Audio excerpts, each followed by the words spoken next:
बिस्मिल्लाहिर्रहमानिर्रहीम। जैसे जैसे मेरे हवास बेदार होना शुरू हुए, मैंने उठना चाहा, मगर ऐसा लग रहा था जैसे किसी ने मेरा सारा वजूद जंजीरों से कस कर बांधा हुआ हो। मैं अपने जिस्म का एक हिस्सा भी हिला नहीं पा रही थी।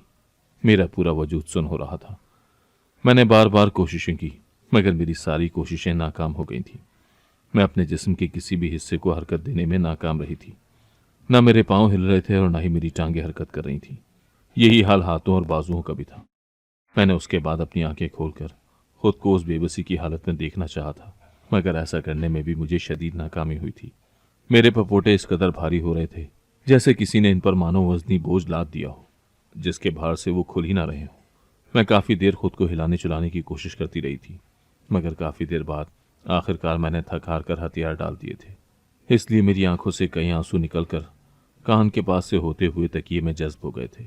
जाने कैसी बेबसी थी ये, जो मैं हाथ हिलाने से भी लाचार थी। मुझे तो कुछ याद भी ना था कि मैं कौन हूं। मैं अपने दिमाग पर बेतहाशा जोर दे रही थी, मगर मुझे तो कुछ भी याद नहीं आ रहा था। तभी मुझे अपने कानों में दरवाज़ा खुलने की आवाज़ सुनाई दी, और फिर इसके साथ ही कोई कदम कदम चलता मेरे करीब आया था। मैं आंखें खोलकर उसे देखना चाहती थी, आवाज़ देकर उसे बुलाना चाहती थी, मगर मैं इनमें से एक काम भी न कर सकी थी। काश के उस वक्त मेरी कोई एक उंगली ही हरकत कर देती। मेरी आंखों से फिर से आंसू निकले थे। तभी मुझे अपने पास किसी की चिल्लाती हुई नुसवानी आवाज़ सुनाई दी, डॉक्टर यहाँ आए, ये देखें, मरीजा की आंखों से आंसू बह रहे हैं। कुछ ही देर बाद मेरे इर्द गिर्द शोर समझ गया था।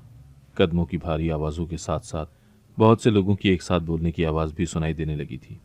फिर किसी ने मेरी नब्ज़ टटोली थी। मेरे दिल की धड़कन चेकी गई थी। फिर मुझे अपने बाजू में सुई सी उतरती हुई महसूस हुई थी, और इसके साथ ही मेरा सारा जहन तारीक होता चला गया था। दोबारा जब मेरा जहन बेदार हुआ तो कमरे में मुकम्मल खामोशी थी। मौत का सा सकूत छाया हुआ था। थोड़ी देर बाद मुझे अपने माथे पर किसी के हाथ का लम्स महसूस हुआ था। इसके साथ ही किसी की आवाज़ आई थी, डॉक्टर, आज जो हुआ वो नहीं होना चाहिए था। हमें कैसे भी करके इसको रोकना होगा। वो तो शुक्र है कि नर्स ने हमें वक्त पर इन्फॉर्म कर दिया, वरना अगर ये होश में आ जाती तो तुम्हें पता है क्या हो सकता था। खड़े खड़े हमारी नौकरी चली जानी थी, और इसके साथ ही साथ जो इज्जत का फालूदा होना था वो अलग से था। हमें इसका बहुत ज़्यादा ध्यान रखना होगा। इसकी आंखों से आंसू निकलने का मतलब जानते हो ना, ये किस सूरत में होता है। मैंने तुम्हें कहा भी था कि इसका ख्याल रखना, मगर फिर भी तुमने मेरी बात पर ध्यान नहीं दिया। ये तुम्हारी ही लापरवाही का नतीजा है जो नौबत आज यहाँ तक आन पहुंची है। मुझे तुमसे इस लापरवाही की उम्मीद तो नहीं थी।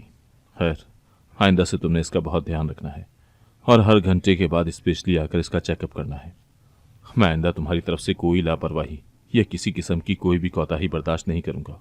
और सबसे पहले तो उस नर्स की ड्यूटी चेंज करवाओ और उसका मुंह बंद करवाओ। जैसे आज उसने शोर मचा मचा कर पूरा अस्पताल इकट्ठा कर लिया था, मुझे उससे अच्छे की कोई उम्मीद नहीं है। वो किसी के सामने भी अपना मुंह खोल सकती है। तुम उसका मुंह बंद करवाओ, फिर चाहे इसके लिए तुम्हें कुछ भी करना पड़े। अगर उसकी जान लेनी है तो भले ही वो भी कर गुजरो, या अगर पैसे पे मान जाती है तो उसको इतना पैसा दो कि वो जिंदगी में कभी भूल कर भी आज के दिन इस कमरे में जो हुआ वो किसी को बता ना सके।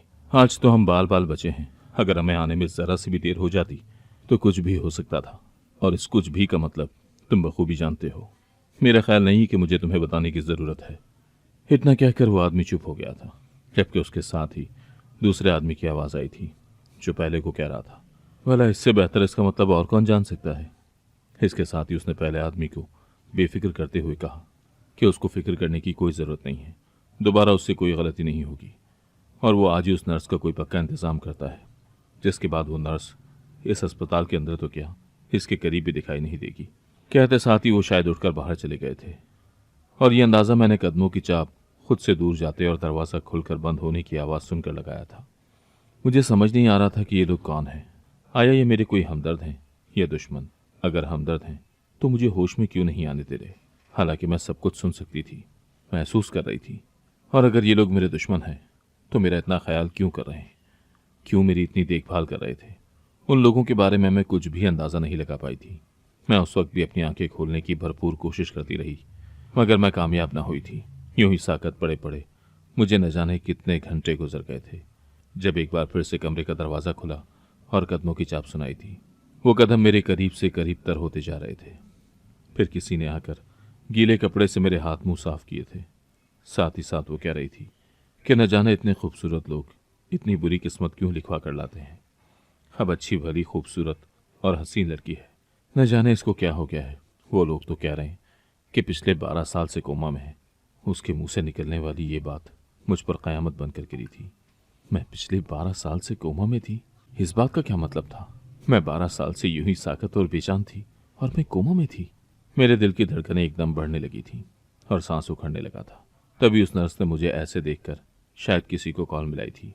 5 मिनट बाद ही मुझे अपने पास कल वाले आदमियों में से किसी एक की आवाज़ सुनाई दी थी, जो जल्दी में नर्स को कुछ न कुछ हिदायत दे रहा था। साथ ही साथ मेरा चेकअप भी किए जा रहा था। उसने कल ही की तरह मुझे कोई इंजेक्शन लगाया और मैं बेहोशी की वादियों में उतरती चली गई थी। दोबारा मुझे होश आया तो फिर भी मैं अपनी आंखें नहीं खोल पाई थी। हालांकि मैं देखना चाहती थी कि कौन लोग हैं जो मुझे ठीक होने के बावजूद ठीक नहीं होने दे रहे, क्योंकि मुझे बार बार बेहोशी के इंजेक्शन लगाए जा रहे हैं। और मैं यहाँ अस्पताल में क्यों थी? मेरे साथ ऐसा क्या हुआ था जो मैं कोमा में चली गई थी? कोशिश के बावजूद भी मुझे कुछ याद नहीं आ रहा था। कल वाली 2 आवाज़ें अभी भी सुनाई दे रही थीं।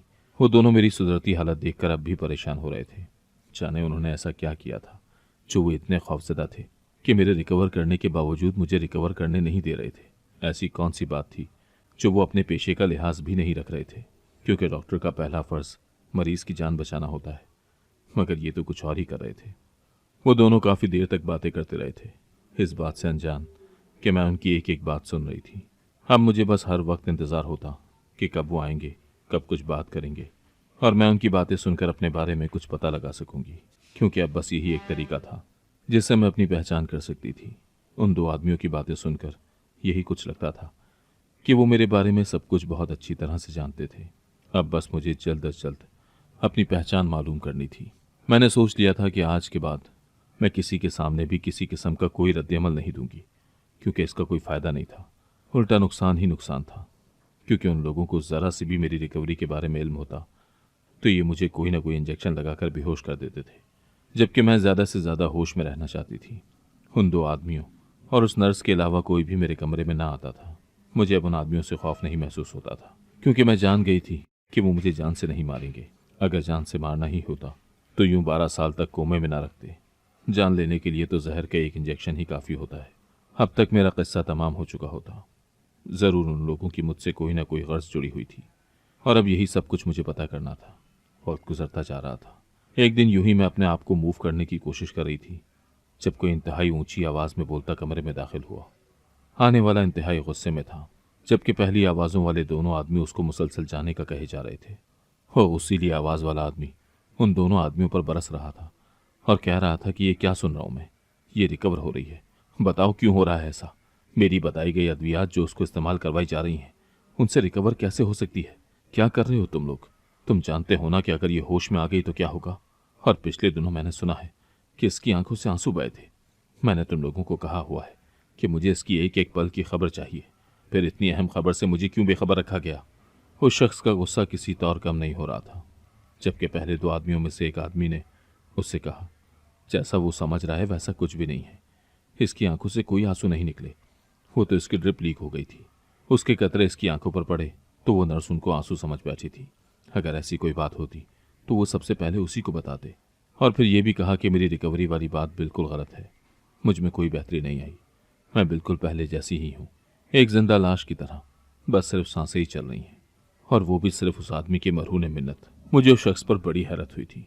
उसने मेरे बारे में जो कुछ भी बताया था वो सब का सब झूठ था। तभी मुझे अपने गले पर किसी के हाथ का दबाव महसूस हुआ। इसके साथ ही एक नफरत भरी फुनकार सुनाई दी, जिसने एक पल में मुझे मेरी पहचान करा दी थी। मुझे अपने माजी का एक एक लम्हा याद आ गया था। मैंने एक झटके से अपनी आंखें खोली थी और 1 मिनट से पहले ही अपने ऊपर झुके हुए उस मकरूह सिफ्त आदमी को अपनी पूरी ताकत लगाकर खुद से दूर किया था। मुझे होश में आता देखकर कमरे में मौजूद तीनों नफूस हैरान रह गए थे। उन तीनों को मैं अच्छी तरह जानती भी थी और पहचानती भी थी। मेरे जिस्म ने काम करना शुरू कर दिया था। मैं फौरन से उठकर बैठी थी। अगरचे ऐसा करने से मुझे अपने पूरे जिस्म में एक दर्द भरी लहर उठती हुई महसूस हुई थी, मगर फिर वक्त मुझे हिम्मत करनी थी।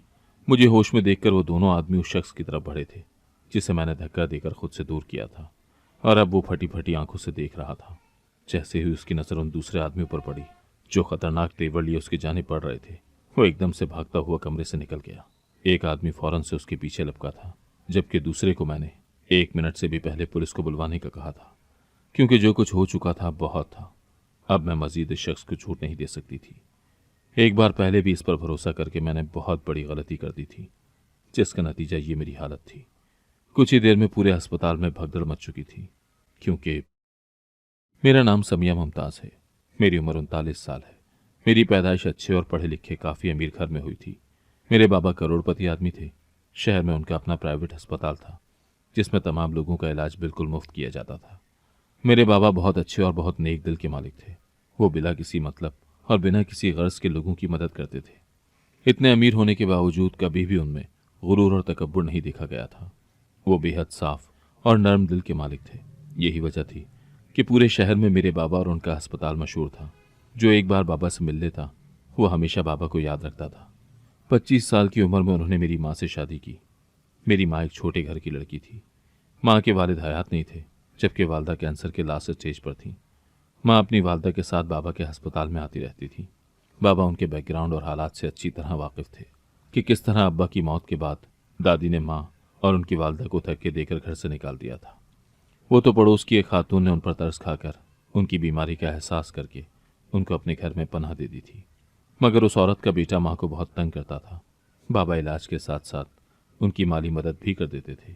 कई मरतबा अब्बा ने उनको कहा भी कि किराए का घर ले लें, किराया अब्बा देते रहेंगे, मगर नानी नहीं मानी थी। वो उस घर को महफूज समझ रही थी कि अगर उनको कुछ हो गया तो माँ उस घर में महफूज रहेंगी। मगर वो ये नहीं जानती थी कि वो जिस घर को महफूज समझ रही थी, उसमें हर रोज़ कैसे माँ को हिरासा किया जाता था। खैर, एक दिन यूं ही जब माँ नानी को लिए अस्पताल पहुंची तो नानी का बस आखिरी वक्त ही था। बाबा उनके पास गए तो नानी ने उनके आगे हाथ जोड़ दिए कि वो माँ से शादी कर लें, क्योंकि वो जानती थी कि उनका आखिरी वक्त आन पहुंचा है और उस घर में रहने वालों की सच्चाई भी जान चुकी थी। बाबा तो सबको खुशियां देने की कोशिश करते थे। नानी की बात भी मान ली, क्योंकि नानी को वो अपनी माँ का दर्जा देते थे।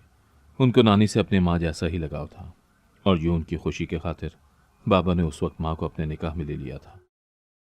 जिसके बाद नानी ने उन दोनों के सर पर हाथ रखकर सुकून से अपनी आंखें हमेशा हमेशा के लिए मूंद ली थी। बाबा ने नानी से किया हुआ वादा निभाया और माँ को अपने घर ले आए और पूरी इज्जत और वक़ार के साथ माँ को अपने सर्कल और ख़ानदान में इंट्रोड्यूस करवाया था। माँ को कभी इस बात का एहसास न होने दिया कि वो छोटे घर की है या उनका बैकग्राउंड क्या था। यूँ खुशियों भरी ज़िंदगी गुजरने लगी। 4 साल बाद मेरी आमद ने उनकी खुशियों को दोबाला कर दिया था। मेरा नाम मेरे बाबा ने रखा था। वो चाहते थे कि मैं भी उन्हीं की तरह एक कामयाब और रहमदिल डॉक्टर बनूं और उनके बाद उनके अस्पताल का नाम यूं ही उन्हीं की तरह रोशन करूं। वो मुझे बचपन से ही डॉक्टर समिया इम्तियाज़ कहते थे। मेरी माँ की ख्वाहिश मुझे लेकर कुछ अजीब सी थी। वो चाहती थी कि मैं फ़ौज में जाऊं, लेकिन मेरा दूर दूर तक ऐसा कोई इरादा ना था। और बाबा भी माँ को यही कहते थे कि मेरी बेटी सिर्फ डॉक्टर ही बनेगी, आप फ़ौज में अपने बेटे को भेजिएगा। मगर माँ का ये ख्वाब ही रहा था। मेरी पैदाइश के 10 साल गुजर जाने के बाद भी मेरी माँ को कोई औलाद ना हुई थी और मेरे 11 साल के होते ही एक दिन माँ हरकत क़ल्ब रुकने की वजह से मुझे और बाबा को अकेला छोड़कर रुखसत हो गई थी। मैं जो अपने माँ बाप पर जान देती थी, अम्मा के जाने के बाद मेरी जहनी हालत पर बहुत बुरा असर पड़ा था। मैं बेहद बीमार हो गई थी और 2 महीने तक अस्पताल में दाखिल रही थी। मैं माँ की जुदाई को बर्दाश्त नहीं कर पा रही थी। यही हाल मेरे बाबा का भी था, लेकिन वो मेरी खातिर खुद को संभाले हुए थे। लेकिन मेरी हालत देखकर वो बहुत ज़्यादा परेशान थे। तब अब्बा को किसी ने दूसरी शादी का मशवरा दिया था।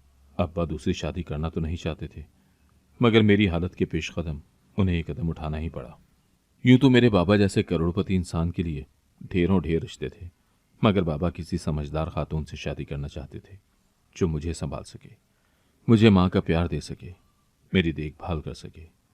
इस सोच के पेश नज़र बाबा ने एक बेवा औरत से शादी की, जिसका एक 15 साला बेटा भी था। मेरी सौतेली माँ और सौतेला भाई दोनों ही अच्छे थे। सौतेली माँ मेरा पूरा ख्याल रखती थी और मुझसे मोहब्बत भी करती थी। जल्दी मैं उसके साथ घुल मिल गई थी, लेकिन अपनी सगी माँ को अपने दिल से ना निकाल पाई थी। वक्त गुजरता रहा और मैं बाबा की ख्वाहिश के हस्बे मंशा डॉक्टरी की पढ़ाई मुकम्मल करके हाउस जॉब पर लग चुकी थी। दूसरी तरफ मेरा भाई भी इसी फील्ड में आना चाहता था, मगर वो पढ़ाई में काफ़ी ज़्यादा वीक था। बाबा ने उससे कहा कि सॉफ्टवेयर इंजीनियरिंग कर ले, डॉक्टरी की निस्बत ये कदरे आसान था। बाबा ने उससे कहा कि मैंने तुम्हारा एडमिशन अमेरिका के कॉलेज में करवा दिया है और 1 हफ्ते बाद की तुम्हारी फ़्लाइट है। बाबा की बात सुनकर उसके चेहरे से हवाइयाँ उड़ गई थी। वो बैरून मुल्क नहीं जाना चाहता था, मगर बाबा ने उसकी बात नहीं मानी, क्योंकि बाबा उसे कामयाब देखना चाहते थे। और आजकल यहाँ से उसके मुतालिक बाबा को जो मालूमात मिली थी, इसके बाद तो बाबा ने लाजमी सोच लिया था कि मेरे भाई को इस माहौल से निकाल कर ही रहेंगे। अम्मा ने घर में बहुत रोला डाला हुआ था, वो भी भाई को खुद से दूर नहीं भेजना चाहती थी। बाबा ने अम्मा को समझाया कि वो ये सब उसके भले के लिए ही कर रहे हैं, ताकि वो अपने पैरों पर खड़ा हो जाए, अपना मुस्तकबिल संवार सके। वरना जो इसके हालात हैं, इसको कहीं भी नौकरी नहीं मिलनी। तो अम्मा फिर बेटी की हिमायत में बोल पड़ी कि क्या ज़रूरत है नौकरी की, ये सब कुछ इसी का तो है, इसकी 7 नस्लें भी बैठ कर खाएंगी तो कुछ कमी नहीं होगी। बाबा को अम्मा की बात सुनकर बहुत अफसोस हुआ था, मगर उन्होंने अपना इरादा फिर भी न बदला था और अपनी जान पहचान के जरिए आगे भी उसके लिए काफ़ी ज़्यादा सहूलतें करवा दी थी। जिंदगी आगे बढ़ने लगी। एक दिन जाने बाबा को क्या सूझी, उन्होंने वकील को बुलवा लिया। ये शाम का वक्त था। मैं हाउस जॉब से वापस आई तो देखा कि अम्मा इंतहाई परेशानी की हालत में लाउंज में चक्कर काट रही थी। मैं फौरन उसके पास पहुंची और उससे पूछा कि क्या बात है। उसने कहा, कुछ नहीं, काफ़ी दिनों से मेरे बेटे का फ़ोन नहीं आया, बस इसीलिए परेशान हूँ। मैंने अम्मा से कहा कि वो परेशान ना हो, मैं अभी बाबा से कहकर उसका पता करवाती हूँ। मैंने बाबा के बारे में पूछा तो उसने बताया कि वो स्टडी रूम में है। मैं सर इस बात में हिलाती सीधा स्टडी की तरफ आ गई थी, जहाँ से वकील निकल कर जा रहा था। मैंने बाबा से पूछा कि ये सब क्या है, आपने वकील को क्यों बुलवाया था। तो बाबा ने कहा कि आज उन्होंने हॉस्पिटल मेरे नाम कर दिया है, आज से मैं ही अस्पताल की इंचार्ज हूँ। कहते साथ ही बाबा ने मुझे एक फ़ाइल पकड़ाई थी और कहा, बेटा, मैंने ये अस्पताल बहुत मेहनत करके बनाया है, ये मेरी बहुत बड़ी ख्वाहिश थी। ये सच है कि इसको बनाने में तुम्हारे दादा ने मेरी बहुत मदद की, मगर इसके बाद भी मेरी इस पर बहुत मेहनत है और मैं चाहता हूँ कि तुम भी इस पर ऐसे ही मेहनत करो। मैंने इस अस्पताल को अपने बच्चे की तरह पाला है, कभी इस पर कोई हर्फ नहीं आने दिया।